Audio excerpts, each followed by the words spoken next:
إلى آخر الآية. قال النبي صلى الله عليه وسلم: من بكى من خشية الله حرم الله عليه النار. أو كما قال النبي صلى الله عليه وسلم.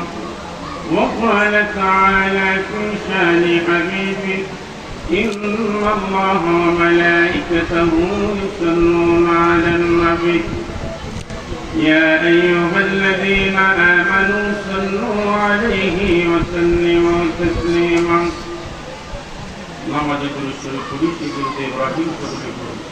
اللهم صل على محمد وعلى آل محمد كما صليت على إبراهيم وعلى آل إبراهيم إنك حميد مجيد. اللهم بارك على محمد وعلى آل محمد كما باركت على إبراهيم وعلى آل إبراهيم إنك حميد مجيد. فلا ولا أعلى بكماله كشف الدجى بجماله حسنت جميع خصاله. صلى عليه नहीं मैं दुजा में मिसाल मुहम्मद जमाल खुदा कमाल मुहम्मद बला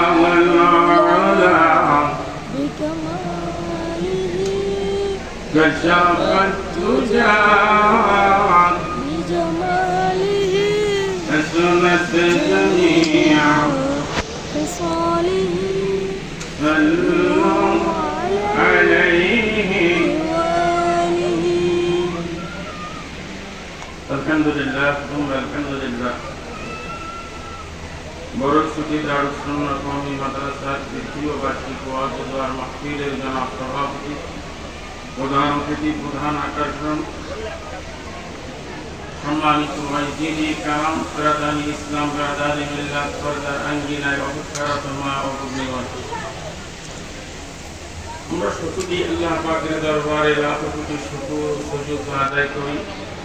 এজন্য যে মহান রব্বে কারীম বিভিন্ন ফিতনা ফাসাদ থেকে অতিক্রম করে আপনাকে আমাকে বিভিন্ন গোত্রের থেকে ফারিক করে জান্নাতের বাগানে জান্নাতের শামিয়ানার নিচে কোরআন ও হাদিসের ছাত্র হয়ে মধু মাছি যেমনি মৌচাকে জমে জমে বসে যায়, ঠিক তেমনি মধুমক্ষিকার মতন জমে জমে কোরআন সুন্নাহর ছাত্র হয়ে জান্নাতের শামিয়ানার নিচে আসার ও বসার যেই আল্লাহ সুযোগ ও তৌফিক দান করেছেন, ওই আল্লাহর দরবারে একবার শুকরিয়া আদায় করা যাবে কি?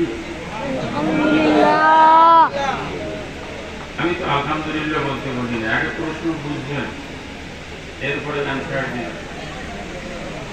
যে আল্লাহ আপনাকে আমাকে আনলেন বসালেন, ওই আল্লাহর কাছে কি এবার শুকরিয়া করা যাবে কি? যদি শুকরিয়া আওয়াজটা আসতে হবে না জোরে হবে? তাহলে যে আল্লাহ আপনাকে আমাকে জান্নাতের শামিয়ানার নিচের জান্নাতের বাগানের ছাত্র বানাইলেন, কোরআন ও হাদিসের ছাত্র বানাইলেন, তাতে লাভ না লস? কি লাভ হয়? আগে আমাদের কাজের লাভ জানতে হবে, তাহলে কাজ করতে সহজ হয়। যেহেতু আমরা দুনিয়ামুখী মানুষ বেশি, ঠিক না? অনেকে বলতে পারেন হুজুর এমন কি কথা বলেন, আমি তো আল্লাহ বলে। আমি বলছি না ভাই, আমিও দুনিয়ামুখী। আর যদি আমাকে হাদিয়া মাহফিলে কম দেওয়া হয়, পরের বছর এখানে আর ডেট থাকবে না, ঠিক না? আমাকে দিয়ে উদাহরণ দেখাইছি, বাকিটা আপনারা হিসাব মিলে নেবেন। কথা বুঝাইতে পারলাম? সবাই কম বেশি আমরা কিসের মুখী? কেন দুনিয়ামুখী? দুনিয়ার লভ্যাংশটা আমাদের অন্তরে তাসির বেশি বিদায় দুনিয়ার দিকে আমরা দাপিত। এবার আওয়াজটা আসতে বলবেন না জোরে বলবেন, কথাটা ঠিক না হয়েছে? আর যদি আখেরাতে প্রত্যেকটা কর্মের লভ্যাংশ যদি আপনি আমি জানতাম, দুনিয়াকে লাথি মেরে পিছনে পেরিয়ে দিয়ে আখেরাতের পাবন্দি হয়ে সেদিকে আপনি আমি দাপিত হইতাম। আওয়াজটা আসতে বলেন, কথাটা ঠিক না হয়েছে? এবার আছেন দেখেন, আপনি আমি আসলাম আর বসলাম, আপনার আমার নবী সম্পর্কে কি বলেন? নবী আলাইহি ওয়াসাল্লাম ফরমান, ওয়ালান নবী সাল্লাল্লাহু আলাইহি ওয়াসাল্লাম তাদারুসুল ইলমি সাআতুন মিনাল লাইলি খায়রুম মিন ইহইয়া। আল্লাহর নবী বলেন, আমার উম্মতের দল, কোন ব্যক্তি যদি রাতের কিছু সময় তাওহীদ রিসালাত, আল্লাহ তাআলার উলুহিয়াত এবং রুবুবিয়াত, দুনিয়া এবং আখিরাত নিয়ে যদি কিছু সময় আলোচনা পর্যালোচনা করতে পারে, নবীর উম্মত, আল্লাহর নবী ঘোষণা করে দেন, উম্মতেরা রে, একটু সময় যদি তুমি ব্যয় করতে পারো, একটু সময় বিনিময় তোমার আমার আল্লাহ সারা রাত্র ইবাদতের সওয়াব নামায় দিবে। এবার আমার প্রশ্ন, সারা রাত ইবাদত করার মতন এমন কোন আল্লাহর ওলি এখানে আছেন? হাতটা উঁচু করে বলেন, হুজুর আমি সারা রাত সূর্যাস্ত থেকে শুরু করে সূর্য উদয়ের পূর্বক্ষণ পর্যন্ত বলা হয় সারা রাত আমি সারা রাত আল্লাহর ইবাদতে দণ্ডায়মান থাকি, এমন কোন আল্লাহর ওলি বুজুর্গ আছেন? হাতটা উঁচু করা যাবে কি বাবা? কেউ বলতে পারবেন? হাদিসের শর্তগুলো বলবেন। আপনি যদি রাতের কিছু সময় যদি তাওহীদের রিসালাত, উলুহিয়াত এবং রুবুবিয়াত, দুনিয়া এবং আখিরাত নিয়ে আলোচনা পর্যালোচনা করেন, যদিও সময়টা কম, কিন্তু আপনার লভ্যাংশটা হবে অনেক বেশি। এর কারণ একটা আছে না নাই? আখিরুল উম্মত, এদের কাজ কম কিন্তু লাভ অনেক বেশি। এটা তো গার্মেন্টস এলাকা, বেসিক ডিউটির চাইতে আপনার ওভার ডিউটির বেতন বেশি দেয় না কম দেয়? মাশাআল্লাহ, আপনারা বুদ্ধিমান মানুষ, বুঝতে পারছেন। তাহলে এখন আপনার আমার বেসিক ডিউটি হলো 5 ওয়াক্ত বান্দেগানা দিয়া ফরজ ইবাদত, ঠিক না? ঠিক না? এটা তো অমান্য করার প্রশ্নই আসে না। কি বলেন, ঠিক না? ঠিক। এরপরে আনুষঙ্গিক অন্য যে ইবাদত আছে, নফল, ফরজে কিফায়া, অন্যান্য ইবাদতগুলো যে আছে, এটা হলো ওভার। এই ওভারগুলো যখন আপনি করবেন আর ওভারের লভ্যাংশটা আসবে আপনার বেসিকের চাইতে অনেক অনেক গুণ বেশি। এ কথা কে বলেছেন? আল্লাহ। কে বলেছেন? নবী আলাইহিস সালাম আপনার আল্লাহকে বলে, প্রভু গো, আমার আখির জামানার উম্মত হায়াতের জিন্দেগি হবে কম। অন্য নবীর উম্মতের হায়াতের জিন্দেগি ছিল লম্বা। লম্বা জিন্দেগি পাইয়া প্রাণ ভরিয়া তোমার গোলামি করেছে মালিক, আর তোমার নৈকট্য হইয়া আনন্দে হাসিল করেছে। আমার উম্মতেরা অল্প হায়াতের জিন্দেগি পাইয়া না জানি তোমার নৈকট্য হাসিল থেকে বঞ্চিত হইয়া যায়। আমার আল্লাহ খুশি হয়ে বলে, হাবিব, আপনি চিন্তিত হইয়েন না, প্রেশান যুক্ত হইয়েন না। আপনার উম্মতের জন্য এমন একটা রাত্র আমি আল্লাহ দান করো, যে রাত্রটা অন্য উম্মতের রাত্রের 1000 রাত্রি চেয়ে উত্তম।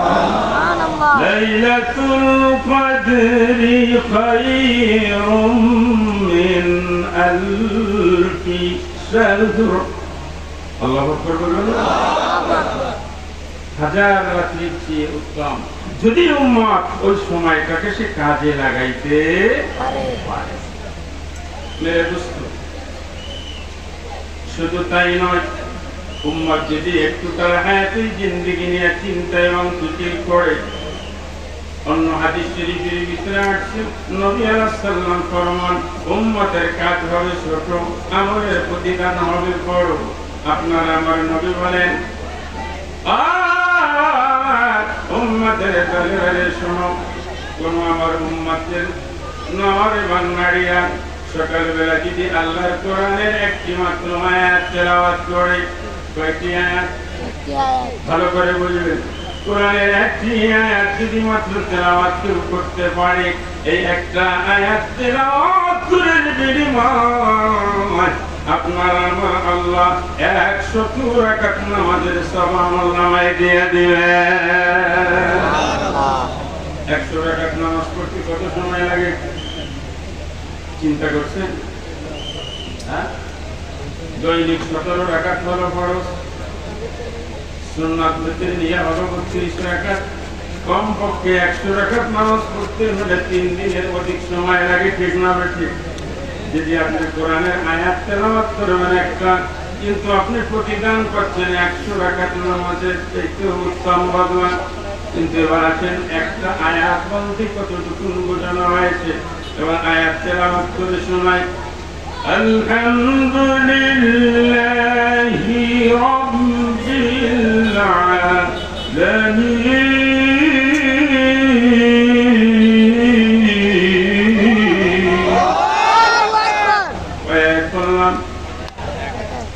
তোমার আরেকটা আয়াত পড়ি, আর-রহমানির রহিম। আয়াত বললাম। হাদিসের শর্ত হলো এক আয়াত যদি কোরআন কেউ সকালবেলা তেলাওয়াত করে, যদিও আমল হলো ছোট্ট, আমাদের প্রতিদান হলো অনেক বড়। প্রতিদানটা কি এবার আপনারা বলেন? হ্যাঁ, প্রতিদানটা কি? 100 রাকাত নামাজের চাইতে উত্তম বদলা। এবার আসুন তো, এই কোরআন সকালবেলা তেলাওয়াত করবো কি করবো না? কিন্তু আমরা মুসলমান কোরআন দিয়ে সকালবেলা দিন শুরু করি না, কোরআন দিয়ে রাত্র শুরু করি না।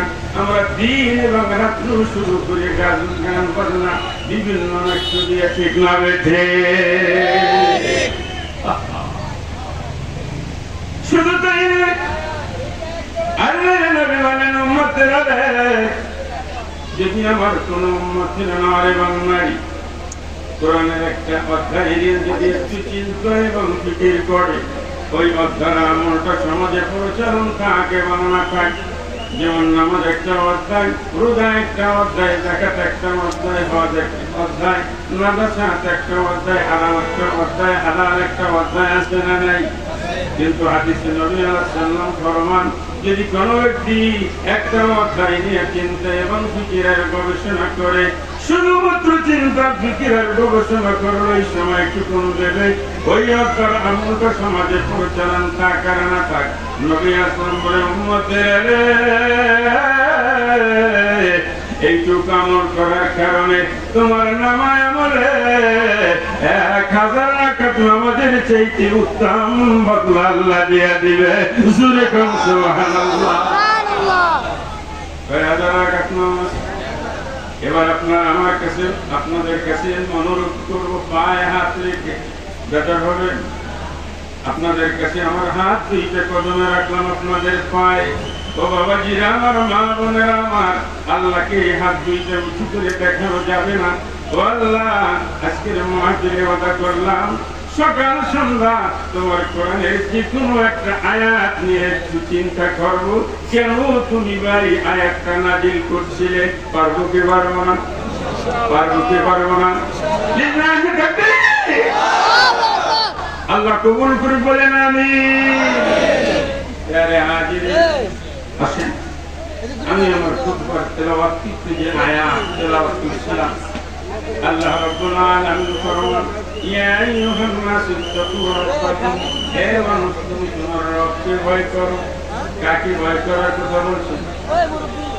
কাকে ভয় করার কথা বলছেন? এবার আছেন, রবের পরিচয়টা যদি আগে আমরা জানি, রবকে মানা সহজ হবে না কঠিন হবে? আমার দিকে মতামত হন। আপনি আমি যদি রবের পরিচয়টা আগে জেনে নেই, রবকে মানা সহজ না কঠিন? আপনি দুনিয়াতে কখন মানবেন যে লোকটা সম্পর্কে আপনার ধারণা স্বচ্ছ, যার সম্পর্কে আপনার ধারণা স্বচ্ছ এবং ক্লিয়ার, উনি যদি মিথ্যাও করে তাও আপনি নির্দ্বিধায় মেনে নেন? কারণ কি? ওনার সম্পর্কে আপনার ধারণাটা পরিষ্কার। আর যদি ওনার সম্পর্কে ধারণার ভিত্তিতে যদি কোনো ব্যাপার থাকতো, সবটুকু তা উপস্থাপন করলো, এটা আপনার কাছে মিথ্যা বলে মনে হইতো, ঠিক না বেশি? এবার আসেন, আপনার আমার আল্লাহ বলেছেন তুমি তোমার রবকে ভয় করো। ও আমার ভাইরা, বড় ছুটির ভাইরা, এবার আসুন আগে আমি আগে আপনার আমার রবের ক্ষমতাটা জেনে নেই, তাই রবকে মানা সহজ হয়ে যাবে। এবার আপনার আমার রব তার পরিচয় কোরআন হাকিমের বিভিন্ন বচন ভঙ্গিমায় দিয়েছি। যদিও আমি সর্বসময়ের মধ্যে রবের পুরো পরিচয়টা আপনাদের সামনে উপস্থাপন করতে পারবো না, যতটুকু সময় পাইয়ের মধ্যে চেষ্টা করবো এই আয়াতটাকে বোঝানোর জন্য। আপনার আমার আল্লাহ তার পরিচয় দিতে গিয়ে বলেন, ألم نجعل الأرض مهادا আমি কি তোমাদের জন্য জমিন কি বিছানা বানাইয়া দেই নাই? এবার বলেন দেশে কি দেন নাই? আল্লাহ জমিন সৃষ্টি করলেন, জমিন কম্পন শুরু করে দিল। যদি অগ্রগতি সেই কম্পনটা জারি থাকতো, জমিন যদি স্থির না থাকতো, আপনি আমি এভাবে বসে থাকতে পারতাম, ঘর করতে পারতাম, বাড়ি করতে পারতাম, বিল্ডিং বানাতে পারতাম, মার্কেট বানাতে পারতাম, বিজনেসম্যান হয়ে কোটি কোটি টাকা ইনকাম করতে পারতাম না। জমিন যখন চলতে শুরু করে, জমিনের কম্পন বন্ধ করার জন্য আপনার আমার রব বাড়ি বাড়ি পাহাড় সৃষ্টি করে জমিনের উপরে চড়া কেড়ে নাই দিয়েছেন। আপনার আমার আল্লাহ বলেন, والجبال أوتادا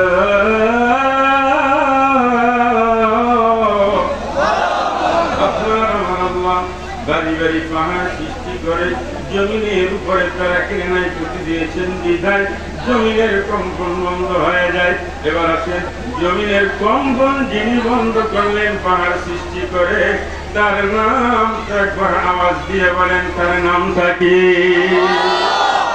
যেই জমিনের উপরে আপনি আমি বসে বসে কথা বলছি এবং শ্রবণ করেছি, বলে এই জমিন যিনি সৃষ্টি করলেন, এবার একটু আওয়াজটা আসতে করে এবার চিৎকার করে বলেন তার নামটা কি? এবার আল্লাহ তার পরিচয় দিতে গিয়ে বলেন, والقمر قدرناه منازل حتى عاد كالعرجون القديم।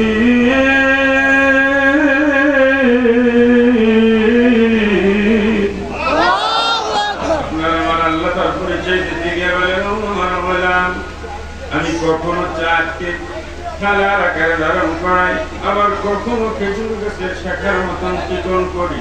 যিনি চাঁদকে খেজুর গাছের শাখার মতন চিকন করে, আবার কখনো থালার আকারে ধারণ করায়, এই কারুকার্য যিনি করেন, যিনি নিয়ন্ত্রণ করেন, এবার একটু আওয়াজ করে বলা যাবে কি তার নামটা কি? তাই আমার বাবা যেটা আমার আপনার আমার আল্লাহ তার পরিচয়টা আরো সুন্দর ভাবে আরেক জায়গায় অন্য বাচন ভঙ্গিমায় দিয়েছে। والشمس تجري لمستقر لها ذلك تقدير العزيز العليم।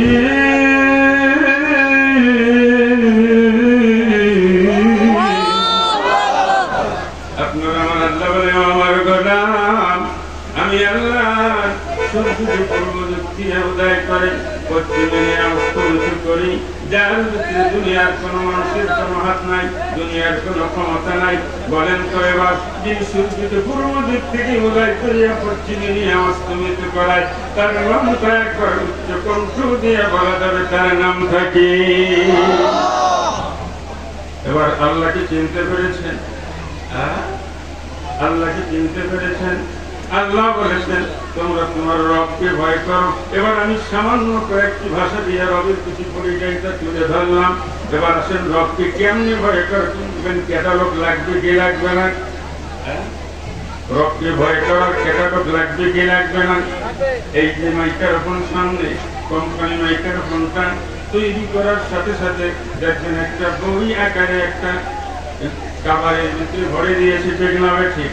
আপনি কিভাবে মাইক্রোফোনটা ইউজ করবেন, কিভাবে ব্যবহারটা করবেন, কোন ফাংশন দিয়ে কোন ফাংশনে যাবেন, আপনাকে সহজে বোধগম্য করার জন্য কোম্পানি একটা ক্যাটালগ দিয়েছে, যাতে আপনার ব্যবহার বিধি মানতে একেবারে সহজ হয়। আমাদের উম্মতের দল, আপনি আমি আপনার আমার ওই রবকে কেমনে চিনবেন আর কেমনে ভয় করবেন? এই জন্য কিয়ামত পর্যন্ত ক্যাটালগ হিসাবে আপনার আমার আল্লাহ দুনিয়ার জমিনে পাঠিয়ে দিয়েছেন নবী মুহাম্মাদুর রাসূলুল্লাহ সাল্লাল্লাহু আলাইহি ওয়াসাল্লাম। সাহাবী আজমাইন রাদিয়াল্লাহু তাআলা আনহু আল্লাহর ভয়টা কেমনে করবেন? একজন নওজোয়ান নবীর দরবার থেকে কেবলমাত্র সবেমাত্র মুসলমান হয়ে নিজেকে রেখে দিতে রওনা। একটা খোলা ময়দান দিয়ে যাচ্ছে, মাঠের অপর প্রান্ত থেকে একজন সুন্দরী রমণী স্বর্ণবর্ণ পরিচিত অবস্থায় উনিও মাঠের অপর প্রান্তের দিকে আগাচ্ছে। দুইজন মুখোমুখি হবে, কিন্তু রমণীর মনের ভিতরে কল্পনা সন্ধ্যা ঘনিয়ে আসছে। হয়তো যুবকটা আমার ইজ্জতের হানি ঘটাবে, অন্যথায় আমার স্বর্ণ অলঙ্কারের লোকটা রাস্তায় নেবে। সোনার বাংলার সোনার যুবকেরা রে, বর্তমান শিশু সংখ্যা যদি এমন হইতো, খোলা ময়দান থেকে যদি সন্ধ্যা ঘনিয়ে আসে আর দুনিয়ার কেউ যদি না থাকে, যদি সুন্দরী একটা রমণী পাইতাম আর যদি ওনার কাছে লক্ষ লক্ষ টাকার গহনা থাকতো, এবার আপনার আওয়াজ করেন, না থাকতো ওই স্বর্ণবর্ণের হেফাজত, না থাকতো সতীর্থের হেফাজত, ঠিক না বেঠে? কিন্তু দেখেন আল্লাহর ভয় কাকে বলে, বুঝানোর জন্য কথাটা আমি উপস্থাপন করলাম। দুইজন যখন মুখোমুখি হয়ে গেল, মহিলাটা থরথর করে কাঁপে। নওজোয়ান যুবকটা ডাক দিয়ে বলে, কি গো মা, আপনি কেন থরথর করে কাঁপতেছেন? এবার মহিলাটা আশ্চর্য হয়ে ডাক দিয়ে বলে, এই যুবক, এই সন্ধ্যাবেলায় তুমি আর আমি আর সামনে পিছিয়ে উপরে নিচে কেউ তোর দুনিয়ার কোনো মানুষ নাই, তুমি আর আমি। কিন্তু আমার চিন্তা ছিল তুমি আমার সতীর্থের হেফাজতে রাখবে না, অথবা আমার স্বর্ণবর্ণ লোকটা স্ত্রী তুমি নিয়ে যাবে। কিন্তু তুমি তা না করে এমত অবস্থায় মা বলে সম্বোধন করলে, কারণটা কি? এবার যুবক ডাক দিয়ে বলে, ও মা, আপনি কি মনে করেছেন এটা কোনদিন মুসলমানের চরিত্র হইতে পারে না? কেবলমাত্র সবেমাত্র আমি রহমাতুল লিল আলামিনের দরবার থেকে কালমা পড়ে মুসলমান হয়ে আসি। কোন মুসলমান অপর মুসলমানের ক্ষতি করতে পারে না। কথা বলেন ঠিক না? আল্লাহ রাসূল বলেন, আল মুসলিমু মান সালিমা আল মুসলিমুনা মিন লিসানিহি ওয়া ইয়াদিহি। মুসলমান হলো ওই ব্যক্তি যার জবান আর হাত থেকে অপর মানুষের নিরাপত্তা পায়। আওয়াজ করে বলেন কথাটা সত্য না মিথ্যা? কিন্তু আমরা মুসলমান দাবি করি রে বাবা, আজকে আমার হাত থেকে অপর মুসলমানের নিরাপত্তা নাই।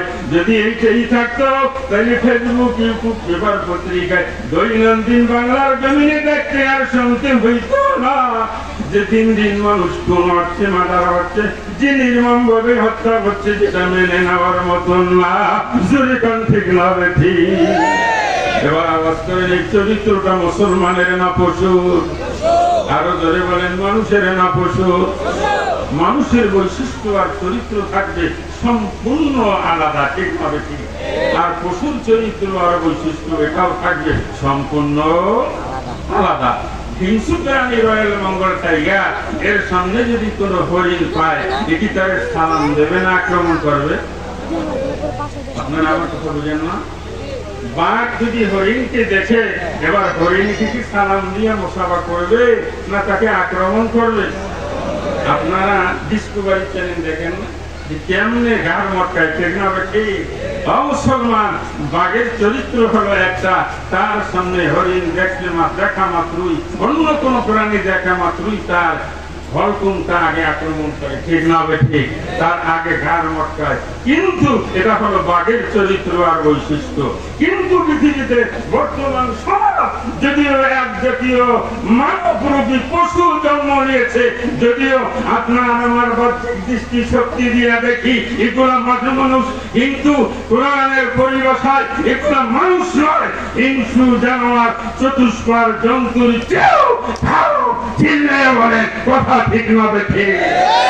কথাটা আমার নয়, কথাটা হলো আল্লাহ। কথাটা কার? বলেছেন আল্লাহ বলেছেন এগুলা আর জন্তুর চেয়েও খারাপ, নিকৃষ্ট। যদিও তোমরা তাকে দেখো দৃষ্টিকোণ দিয়ে মানুষ, কিন্তু মানুষের চরিত্র আচরণ বিধি থাকবে সম্পূর্ণ ভিন্ন, আর পশুর চরিত্র আচরণ থাকবে সম্পূর্ণ ভিন্ন। আমি আল্লাহর ভয়ের আরেকটু পরিচয় দিতে চাই সহজে ঢুকানোর জন্য। একেবারে সামনে বুখারী মুসলিম শরীফের ভিতরে হযরত আব্দুল্লাহ ইবনে ওমর রাদিয়াল্লাহু তাআলা আনহু তিনি বলেন রাসূল কারীম সাল্লাল্লাহু আলাইহি ওয়াসাল্লাম বনী ইসরাঈলের তিন ব্যক্তির একটা ঘটনা বুঝাইতে গিয়ে আল্লাহর নবী ফরমান, বনী ইসরাঈলের তিন ব্যক্তি রাস্তা দিয়ে পথ অতিক্রম করতেছে, হঠাৎ করে ঘূর্ণিঝড় হানা দিল। ঘূর্ণিঝড়ের কবল থেকে বাঁচার জন্য তিন ব্যক্তি পাহাড়ের গুহার মধ্যে আশ্রয় নিল।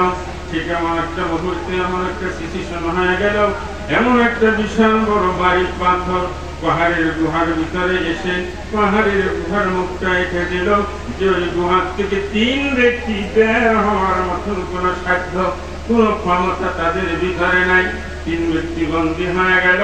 এবার বড় মুসিবতে পড়ে গেল তিন ব্যক্তি। কেমনে বের হবে বড় পেরেশান, একে অপরকে বলাবলি করতে শুরু করলো, ও আমার ভাইয়া আমরা তো তিনজন বন্দী হয়ে গেছি, গুহার থেকে বের হওয়ার কোনো আমাদের উপায় অন্ত নাই।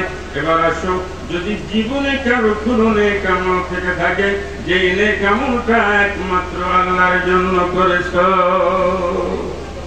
কার জন্য? আল্লাহর জন্য। আর একটু আসতে বলেন কার জন্য? আল্লাহর জন্য। আর জোরে বলেন কার জন্য? আল্লাহর জন্য। আমাদের ভয় হয়, ভয় এই জন্য হয় যে ওয়াদা করে যে পূজাটা হইব, তাইলে তো আর পোস্টারে লেখা যাবে না, সমস্যা। ঠিক না বেটি? ওয়াদা করলে তো সমস্যা হবে, পোস্টারে লেখা যাবে না দানবী। ওয়াদা করলে তো সমস্যা হবে, পোস্টারে লেখা যাবে না আল্লাহ। ওয়াদা করলে তো সমস্যা হবে, পোস্টারে আর ডিপ্লিটে লেখা যাবে না পৃষ্ঠপোষক। ঠিক না বেটি? এই যে বদ আমলগুলো আমাদের সমাজে চিরচরিত প্রচারিত আছে না নাই? আলহাস না লেখলে আবার রাগও করে, দানবীর না লেখলে শীতে যায়, পৃষ্ঠপোষকতা না লাগলে গুসা হয়, এমন আল্লাহর ওলি আছে না নাই? আমি আল্লাহর কসম করে বলে যাই, আপনার এই ইবাদত ছিল এই সমস্ত আপনার ফায়দা হাসিলের জন্য, এর বিনিময় কিয়ামতের ময়দানে এক নেকি আপনি পাবেন না। কসম আল্লাহ, এক নেকি আপনি পাবেন না। কিন্তু প্রত্যেকটা উম্মতে মুহাম্মাদী, প্রত্যেকটা আল্লাহর বান্দার ইবাদত নৈতিক গোলামি হবে কার জন্য? আল্লাহর জন্য। আর আল্লাহর জন্য যদি গোলামি হয়, ওই গোলামি দিয়ে আপনি দুনিয়ায় ফায়দা পাবেন, আখিরাতেও। এই ঘটনাটা দিয়ে আপনি পরিষ্কার বুঝবেন। প্যারে হাজিরিন, এবার এক ব্যক্তি দাঁড়িয়ে গেছে, ভাই আমার জীবনে একটি ভালো কাজ আছে বলে, সেটা কি? আমার অনেক গুণা ভেড়া বকরি ছিল, ভেড়া বকরি চড়ানোর জন্য আমি রাখালে রেখেছিলাম, কর্মচারী নিযুক্ত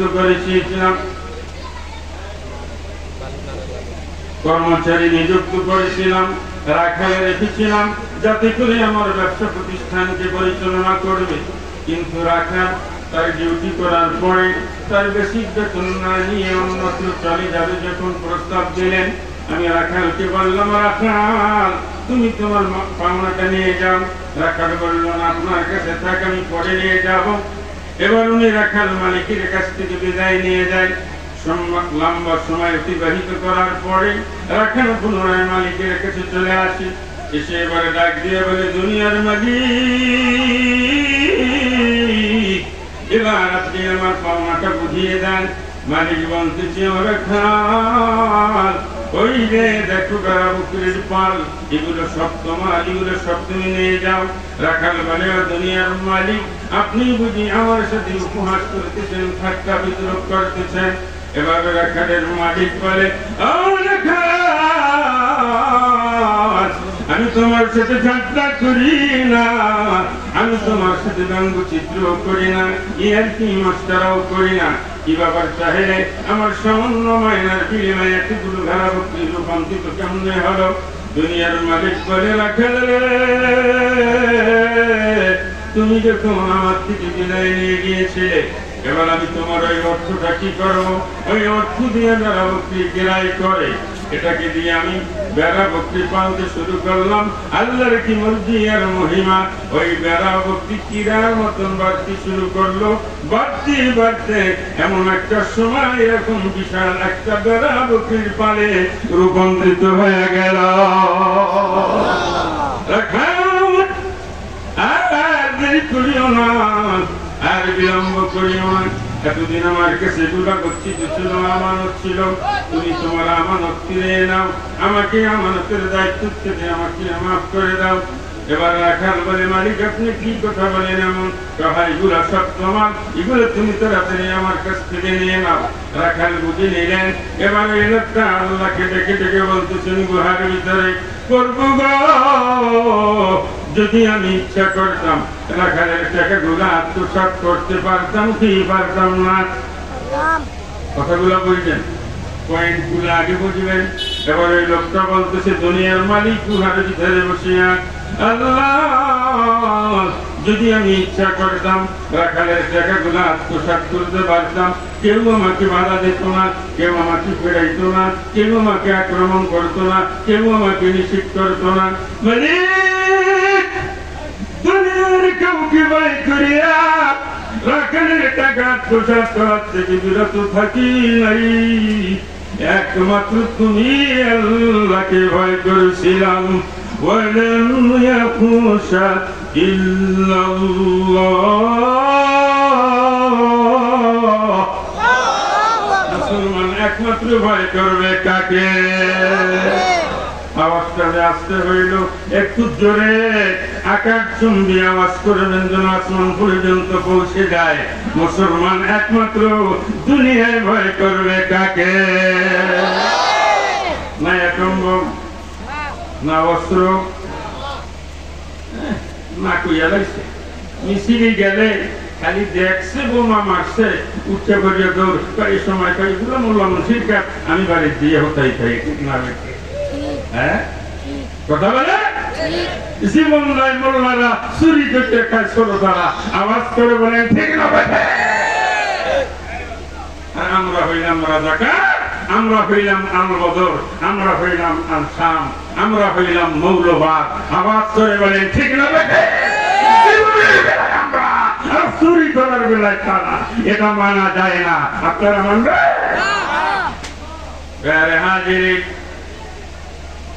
এবার লোকটা ডাক দিয়ে বলে ও আল্লাহ, আমি দুনিয়ার কাউকে ভয় করি নাই, দুনিয়ার কোন রাজাকে না, দুনিয়ার কোন বাচ্চাকে না, দুনিয়ার কোন অসম্ভবকে না, দুনিয়ার কোন কালো শক্তিকে না, দুনিয়ার কোন মানুষকে না, এমন একটা মহামানবকে ভয় করেছি, এমন একটা শক্তিধরকে ভয় করেছি, যিনি সমস্ত শক্তির উপরে শক্তিধর, তিনি হলেন কে? নামটা বলা যাবে নি।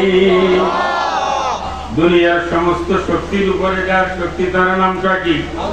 দুনিয়ার সমস্ত শক্তিধরের শক্তি যখন শেষ, তখন কার শক্তি বিরাজমান করে? বিশ্বাস হয়নি? বিশ্বাস হয়? এবার লোকটা ডাক দিয়ে বলে গুহার ভিতরে ওই বন্দি লোকটা, একমাত্র তোমাকে বিশ্বাস করিয়া, তোমাকে ভয় করিয়া রাখালের পয়সা গুণাটাকে গুণা তুচ্ছ করি নাই।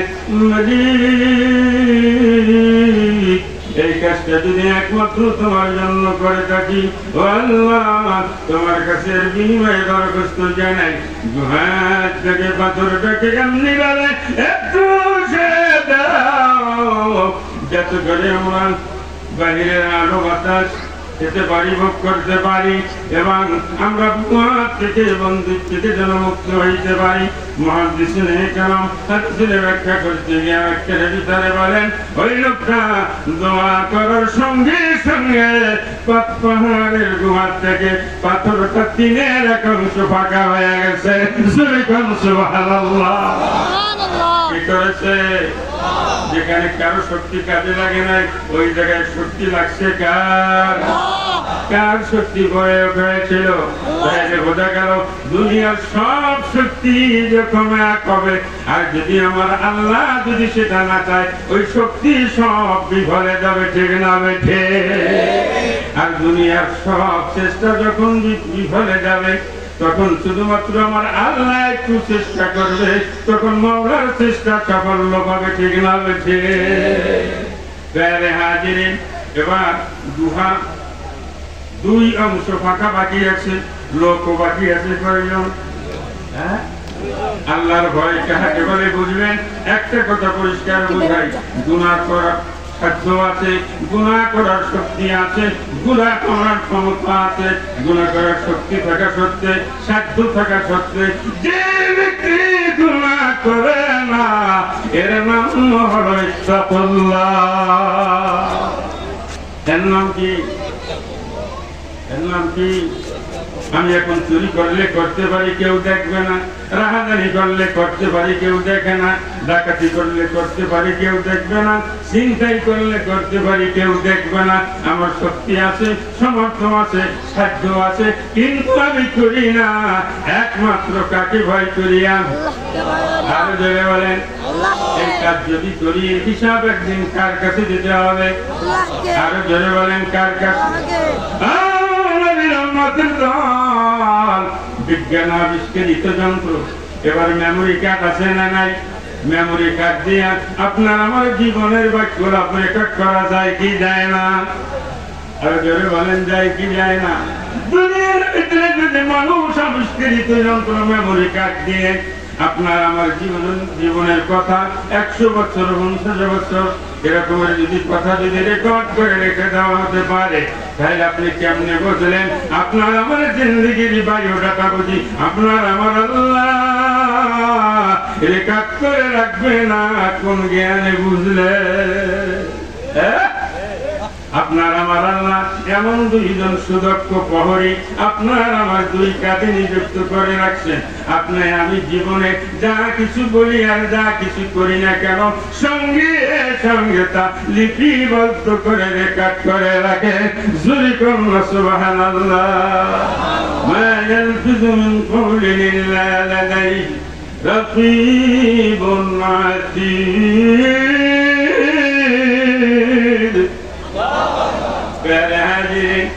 একটু চিন্তা করেন, আল্লাহর ভয়ের কথা বলি। সাহাবীদের কথা শুনলে তো আরো পরিষ্কার হবে। সাধারণ আপনার আমার মতন একজন সামান্য মানুষ, ওনারা একটু উপমা দিয়ে বুঝাইলে আপনার আমার বুঝতে সহজ হবে। ভাইরা আমার, বাবাজিরা আমার, যদিও সব কথাটা একটু অনেক লম্বা পিছনের পাকিস্তান পিরিয়ডের কথা। এক লোক একটা ইলিশ মাছ কেনায় করে বাজার থেকে রওনা হয়েছে। তদানীম কেটে মাছের দাম ছিল 4 আনা, অথবা এর চাইতেও কম মূল্য, 1 পয়সা বা 2 পয়সায় হবে। এবার লোকটা মাছ কেরাই করে বাজার থেকে বাসার দিকে রওনা। আবার আমরা তো জাতির মানুষ, আমাদের তো অভ্যাস হলো কেরাই কিন্তু জিনিসের দাম না শুনলে মাথা ঠিক থাকে না। ঠিক না? ঠিক? হ্যাঁ, আমি কি মিথ্যা বলছি? প্যারে হাজিরি মাছ কিনে বাসায় রওনা। এবার জিজ্ঞেস করে হাদিস মাছের দাম কত করে? 4 আনা। আবার কিছু দূর অতিক্রম করলো, আর আপনাকে প্রশ্ন করলো হাদিস মাছের দাম কত করে? 4 আনা।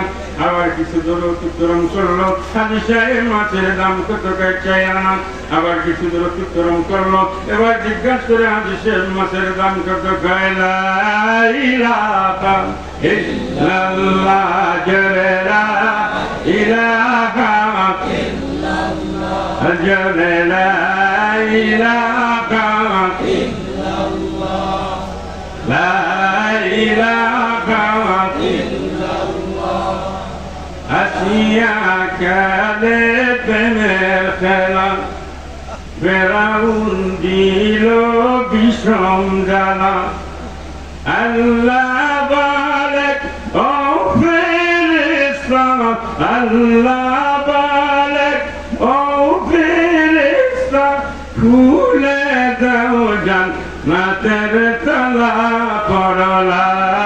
ইলাহা ইল্লাল্লাহ জোরে লা ইলাহা ইল্লাল্লাহ লা ইলাহা ইল্লাল্লাহ মুহাম্মাদুর রাসূলুল্লাহ সাল্লাল্লাহু আলাইহি ওয়াসাল্লাম। লোকটা জিজ্ঞাসা করে হাজী সাহেব বুঝি ঠাট্টা শুরু করেছেন? বলে কি ঠাট্টা করলাম? জিজ্ঞাসা করলাম মাছের দাম কত? আপনি শোনায় দিলেন লা ইলাহা ইল্লাল্লাহ। কারণ বুঝি আমি জানি না। কি ঠাট্টা মস্করি আর কি শুরু করলেন? আমার দোস্ত রে, হাতে ধরে পায়ে পড়ি, একবারও কি তুমি চিন্তা করেছো? একবারও কি তুমি ভাবনা করেছো? আপনি আমি যাই কিছু বলি না কেন, তুমি আমি যাই কিছু বাক্য লাভ করি না কেন, সব কিন্তু রেকর্ড হয়ে যাচ্ছে, সব কিছু লিপিবদ্ধ হয়ে যাচ্ছে। কিয়ামতের ময়দানে আপনার আমার আল্লাহ, তোমার আমার আল্লাহ যখন বলবে কোরআন কিতাবাক পড়ো তোমার আমলনামা, যেদিন আপনার আমার আল্লাহ আমলনামাটা হাতে দিয়ে পড়তে বলবে, আর যখন আমি পড়বো সাইরানা সাইরানা সাইরানা, যেদিন আমার আল্লাহ প্রশ্ন করবে হাজী সাহেব তোমার আমলনামা এত সাইরানা কিসের, ওদিন আমি কি জবাব দিব? এই জন্য সাইরানা না বলিয়া আমি বলেছি লা ইলাহা ইল্লাল্লাহ লা ইলাহা ইল্লাল্লাহ। এর নাম হলো ইত্তাকুল্লাহ। বুঝে আসছে? প্যারে হাজির, এবার বলেন তো গুহার ভিতরে লোক আছে কয়জন? এই ঘটনাটা বুঝাইলে আল্লাহর ভয় আয়াতটা একেবারে বুঝতে আপনাদের সহজ হয়ে যাবে। এবার আর একটা লোক বলে ভাইজান আমার জীবনে একটা ভালো কাজ আছে। বলে কি? আমার দুইজন বৃদ্ধা মা এবং বাবা ছিল, আমার দৈনন্দিন অভ্যাস ছিল আমি চরণ দিলে যেতাম ভেড়া বকরি চরণের জন্য। ঘটনা কেমন, একদিন ভেড়া বকরি চড়াইতে যাইয়া বিলম্ব হয়ে গেল, বাসায় এসে দেখি মা বাবা ঘুমিয়ে গেছে। দৈনন্দিন আমার অভ্যাস ছিল বাসায় এসে আমি গাভীর থেকে বা ভেড়া বকরির থেকে দুধ দোহান করে আজ করে এবার আগে আমার মা বাবাকে পান করাইতাম, এরপরে আমার সন্তানদেরকে আহার করাইতাম। ঘটনা কেরমে দেরি হয়ে গেল, এবার এসে দেখি মা বাবা ঘুমিয়ে গেছে। সন্তানেরা ক্ষুধার কারণে হাহাকার কান্নাকাটি করতেছে। আমি দুধ দোহান করে আমার সন্তানদের মুখে আহার না করাইয়া আগে আমার মা বাবাকে আহার করাইলাম। ভালো করে বুঝছেন পয়েন্টটা? যদি মতো অবস্থায় এখানে আপনি আমি থাকতাম তখন বলতাম মা বাবা ঘুমিয়ে গেছে, যাক আগে সন্তানদের খাওয়াই। কি বলেন? মা বাবা ঘুমিয়ে গেছে, যাক আগে সন্তানদের পান করাই। হ্যাঁ, কথা বলেন ঠিক না ঠিক? জুয়ানরা একটু আওয়াজ করে বলেন কথা ঠিক না ঠিক? এবার একটু জুয়ানরা থামেন, বুড়ারা বলেন কথা না ঠিক না ঠিক? এবার জুয়ান আর বুড়া দুই দল মাঝারি কিসিমে যারা আছে আপনারা আওয়াজ করে বলেন কথা ঠিক না বেছে? ভাই না আমার বাজে আমার। এবার লোকটা বলতেছেন না সন্তানদেরকে আগে আহার করাইলাম না। কেন করাইলাম না? আমার আল্লাহ বলেছেন ওয়াবিল ওয়ালিদাইনি ইহসানা।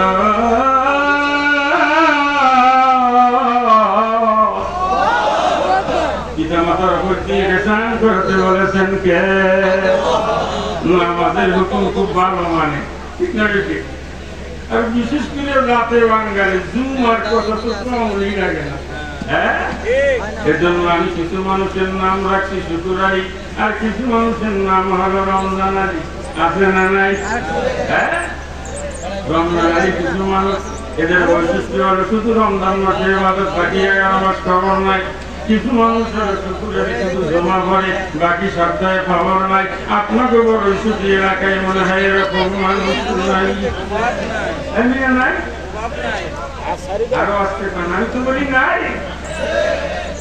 অনেকে ভয় পেয়ে এলাকা যদি মামলা করে আপনাকে বড় ছুটি গ্রামে এইরকম শুকুরের রমজান আলী আসেনি? এমনও আল্লাহ আলী আছে নামাজও পড়ে না, রোজাও রাখে না, কিন্তু ইফতারি খায় না। এরকম বুজুর্গ সমাজে 2-4 জন পাওয়া যাবে কি আপনাদের এলাকায়ও? আমি বাস্তব একটা ওয়াজ শোনাই। রাস্তা দিয়ে যাচ্ছি রমজান মাস, তো দেখি কিছু নওজোয়ান ইফতার খাচ্ছে। মসজিদে আজান হয়ে গেল, জিজ্ঞেস করলাম ভাইজান আজান হচ্ছে, চলেন জামাতে নামাজটা পড়ে আসি। মোল্লা ফতুয়া কম দিবেন, ফতুয়া আমরাও জানি, আপনার নামাজ আপনি করেন, নামাজ হলো আমগো খেতে উঠতে খরচ হয়েছে নামাজ কি খালি মোল্লা গো না প্রত্যেকটা বালেক পুরুষ বালেগা নারী প্রত্যেকের জন্য? সাথে অষ্টা শোনাই লোকে আপনার নামাজ আপনি করেন গা, আমরাও জানি। বার্গেনিং না করে নামাজ শেষ এসে দেখি ইফতারি খায়। চিন্তা করলাম সময় যখন আসে একটু ফতুয়াটা ভালো করে একটু লাট সার করে যাচাই বাছাই করে যাই। কি ভাই এত কষ্ট করে রোজাটা রাখলেন কিন্তু নামাজটা পড়লেন না, তো রোজাও রাখছি না। এবার আপনারা কোন এই প্রশ্নের উত্তর আপনা করে দিলে রাগ হইতো কি হইতেন কি হইতেন না? শরীরে রাগ ধরতো কি ধরতো না? নামাজও পড়ছে না, রোজাও রাখছে না। এবার আমার পয়েন্ট হয়েছে আমি কি ভাই ইফতারি তো রোজাদারের জন্য। আল্লাহ রাসূল বলেছেন এই রোজাদারের দুই সময় হলো আনন্দ। এক হলো রোজার প্রতিদিন যেদিন রব্বে কাবায় দিবে, আর এক হলো ইফতারিকে যখন সামনে নিয়ে বসে, এই দুই সময় হলো রোজাদারের আনন্দ। না ঠিক? কিন্তু আপনি রোজাও রাখছেন না, ইফতারি তো আপনার জন্য না। তো হুজুর কেন খাই আপনি জানেন? কিন্তু না ভাই খা তো জানি না, একটু কম খাই। এবার ওয়াজ শুরু করছে, আমি খুব এখলাসের সাথে ওয়াজ শুনছি। এবার কয় হুজুর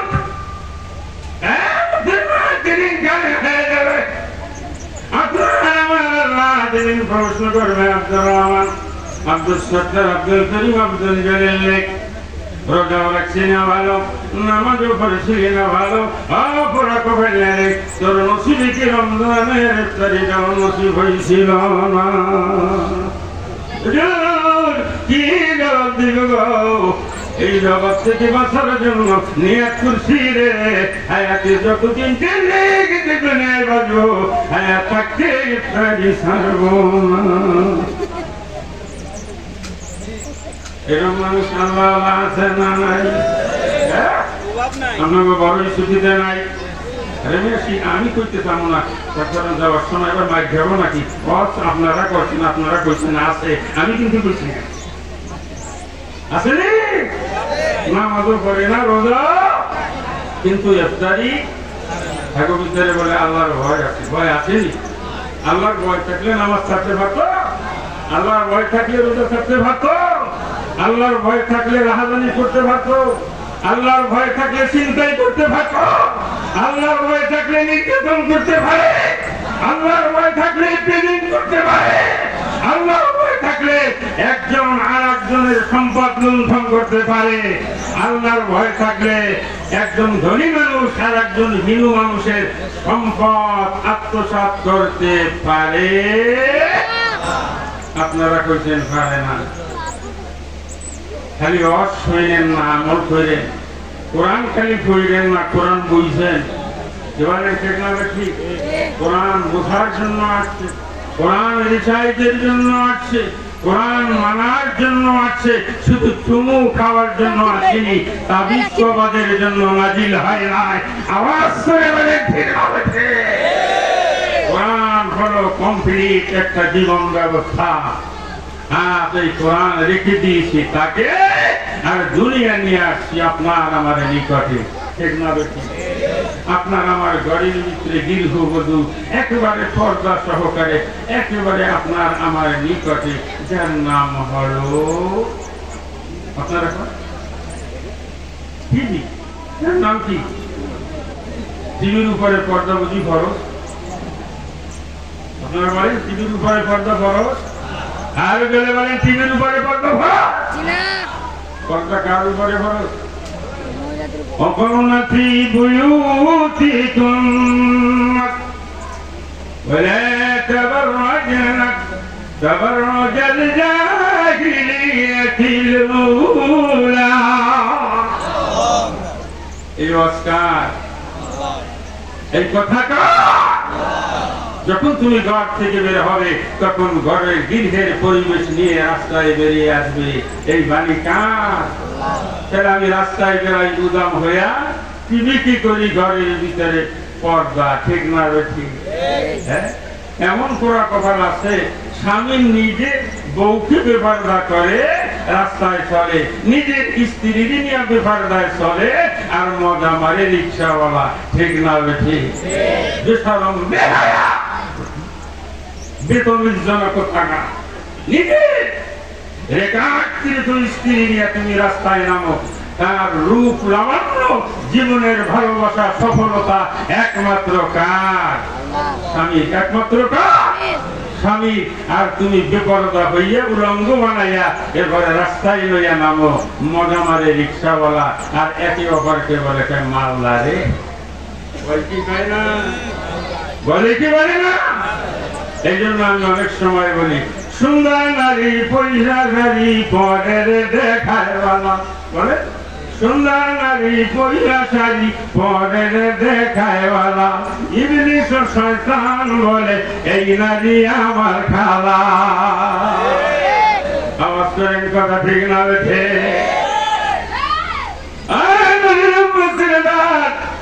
আমি জানি আমার স্ত্রী বিপরীত করিয়া রাস্তায় চললে ভালো লাগবে, কিন্তু কেন করি জানেন ভাই?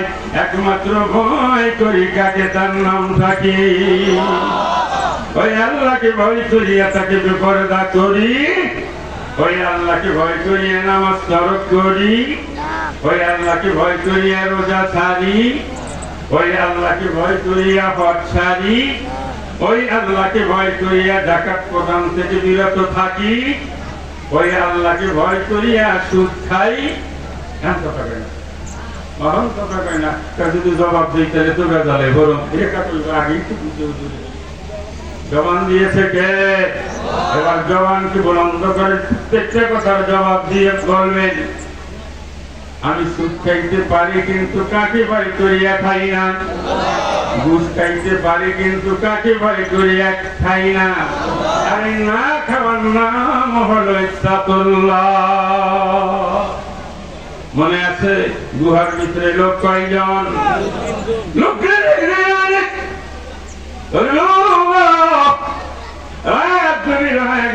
দেখি মা বাবা ঘুমে, কিন্তু আমি ডাক দেই না। কেন ডাক দেই না? মায়ের ঘুম ভেঙে যাবে, মা বাবা ঘুম ভাঙিয়ে যাবে, বড় কষ্ট পাইবে।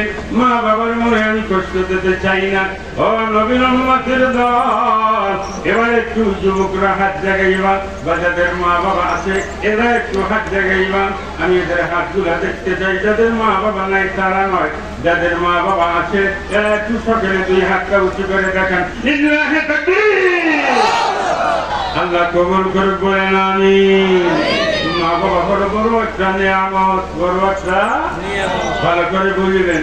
যে ব্যক্তি, আমি সংক্ষেপে বুঝাই যেহেতু সময় কম, না জানি কোন সময় অনেক না দিলে হয় জানি না।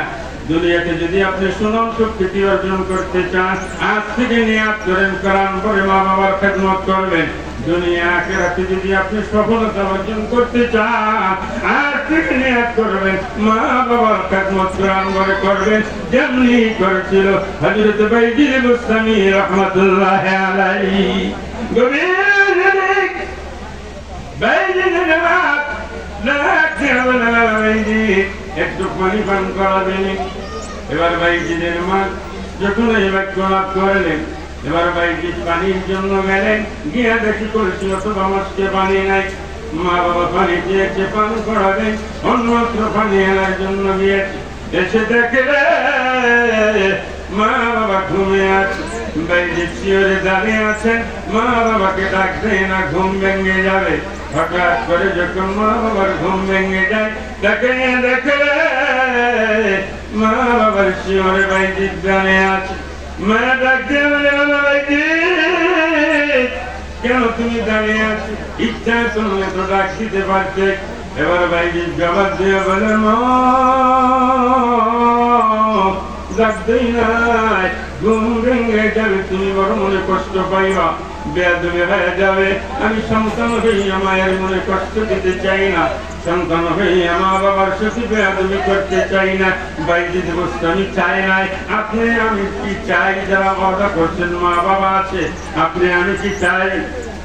মা বাবার সাথে বেয়াদবি করবেন? কারা কারা করবেন? ক্যামেরাম্যান ক্যামেরাটা রেডি রাখেন। কারা কারা করবেন? হাত জাগান। মা বাবার সাথে বেয়াদবি করবেন? মাশাআল্লাহ, একজনে করবে না। ক্যামেরাম্যান মোবাইল আপনার ক্যামেরা রেডি রাখেন। কারা কারা মা বাবার সাথে ইহসান আর সৎ ব্যবহার করবেন, খুশি করবেন, দুইটা হাত জাগান তো দেখো, জাতিও দেখুক, আল্লাহ দেখুক, আল্লাহ কবুল করে বলেন আমিন। এবার বাইজিদ বলতেছে, মা ডাকবেই নাই, কষ্ট পাইবা গো, মনে দুঃখ পাইবা, বেয়াদবি হয়ে যাবে, এই জন্য ডাকবেই নাই। বাইজিদের মা এবার বলেন, খুশি হয়েছে না বেজার হয়েছে? এবার বাইজিদের মা খুশি হইয়া এবার ডাক দিয়া বলে, ও বাইজি পানি দাও, পবিত্রতা অর্জন করি। এবার অজু করিয়া বলে, মুসল্লাটা বিছিয়ে দাও, গাই নামাজ বিছিয়ে দাও, আপনার মুসল্লায় দাঁড়িয়ে নামাজ আনতে। বাইজিদের মা দুইটা হাত তুলে ধরছে কার কাছে? প্রভু গো। এবার আছেন, আপনার আমার জীবনের সবকিছু ফয়সালা কোথা থেকে আসবে? ভালো মন্দর ফয়সালা কোথা থেকে আসবে? এবার বাইজিদের মা দরখাস্তটা ঠিক আসল জায়গায় সেট করে দিচ্ছে। প্রভু গো, আমার সন্তান বাইজি তার আচরণ বিধি দিয়া, কৃতি কর্ম দিয়ে আমি মায়ের হৃদয়কে শান্ত করেছি, আমি মায়ের হৃদয়কে আল্লাহ আনন্দিত করেছে। মা ভাইয়া ছেলের জন্য চিন্তা করবো গো, আল্লাহ প্রাণ খুলিয়া দিলকে বুঝার করিয়া দোয়া করে দিলাম, তুমি আমার সন্তান বাইজিকে এই যুগে জীব সুস্থ বানায়া দিয়া। প্যারে হাজিরে মায়ের দোয়ায় বাইজিদ বুস্তামি রহমাতুল্লাহ আলাইহি যুগ সুস্থ হয়ে গেছে। ওই লোকটা গুহার ভিতরে বসে, আল্লাহ যদি আমি মা বাবাকে এরকম খেদমত করে থাকি, তোমাকে ভয় করিয়া গুহার থেকে পাথরকে এমনি ছেড়ে দাও, সে থেকে তোমরা মুক্ত হইতে পারি। যেরকম সুবহানাল্লাহ। মুআজ্জাজ মুহতারাম মেহমান চলে আসছে। আমার আলাইনা ইল্লাল বালাগ। আসসালামু আলাইকুম ওয়া রাহমাতুল্লাহি ওয়া বারাকাতুহু। নারায়ে তাকবীর।